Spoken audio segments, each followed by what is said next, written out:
So we've got a case here that you'll see where these horses tend to, when they fracture a tooth, what we're always trying to determine is if the fracture is so bad that the tooth needs to be extracted, or if it's something that we can save. Not every fracture means that there's going to be a root abscess or an infection of the tooth and that needs to be extracted. That really depends on the horse's age, which tooth is affected, and then what goes on within the tooth. Sometimes they have the ability to seal themselves off and the tooth can be fine. And so where it gets really challenging sometimes is you'll have a horse that has multiple fractures and we're trying to determine what's the best course of action for that individual. So we've got a case here that we're going to show you guys that is kind of complex and that we have to factor in a lot of things to try and make the best decision for him. So let's look in the mouth.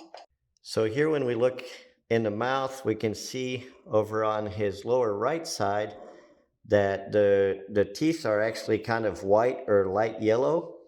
And then if we come over to this side, you can see how they're a little bit darker yellow. Let me step back out a little bit so you can kind of compare and contrast both. So if you look on the one side versus the other here, let me try and put a pointer in there. So if you look right at this part of the tooth right here, this is a light yellow, and then you can see that this one's darker. It's a little hard to focus, but we've got right in here where I'm pointing, we have calculus and tartar. If we come to the other side, we don't have that, okay? So this is telling us a story that this horse is chewing on his lower right side and upper more than on the left side. Why might that be? Well, let's look in the back of the mouth right here. Look what happens. See this tooth, how it's not really in line with the other ones? Hang on, our focus is having trouble. Oh, look what happens. We have a deep fragment that is broken. Right here, we can see how that moves.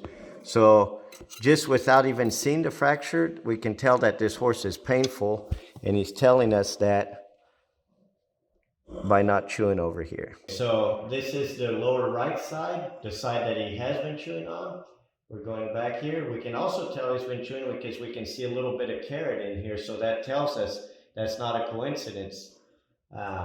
We can see some little cuts along the tongue.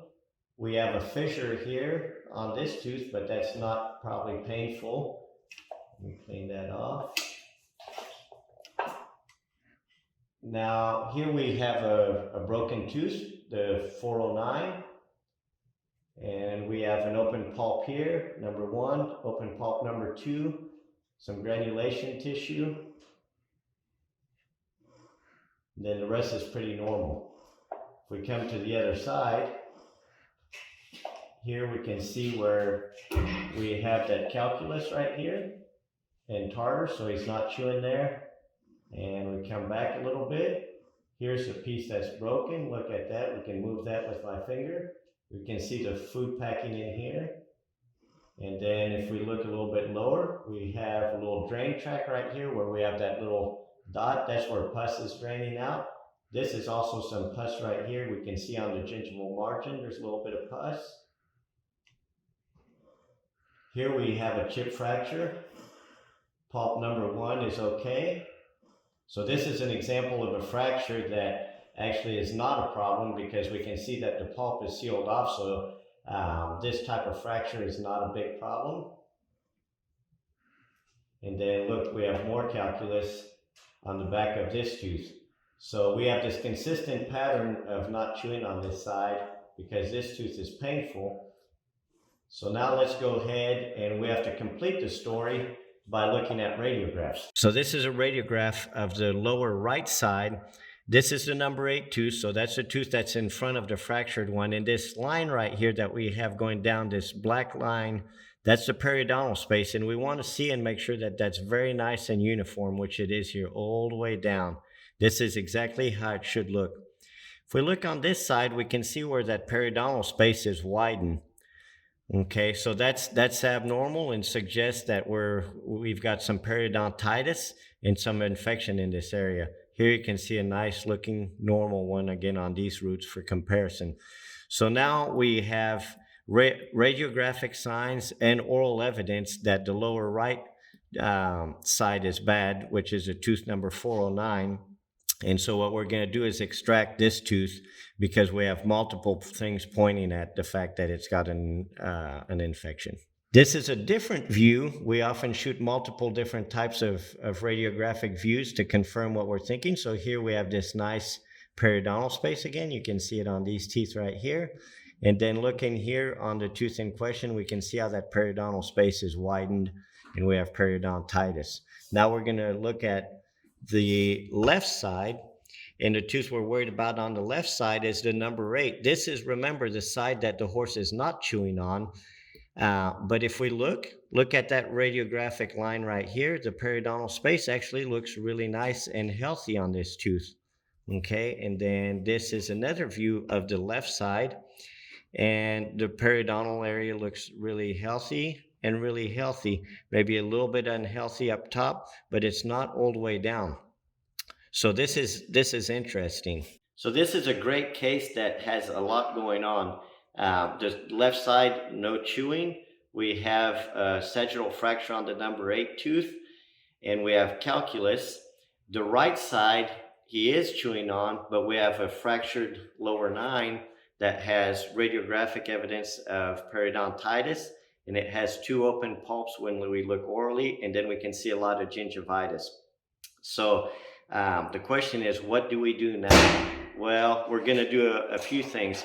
We're going to extract the 409, which is infected, and the 308, we're actually going to leave and monitor because we're going to take out the fragment that's painful. And then what we're going to do is we're going to send him home and we'll monitor him and we'll see if he's chewing on both sides in the future. We might do a recheck in 4 to 6 weeks or something like that. And we'll see if he's chewing on his left side. And in a few months, we can always radiographically reevaluate the 308 and check on it.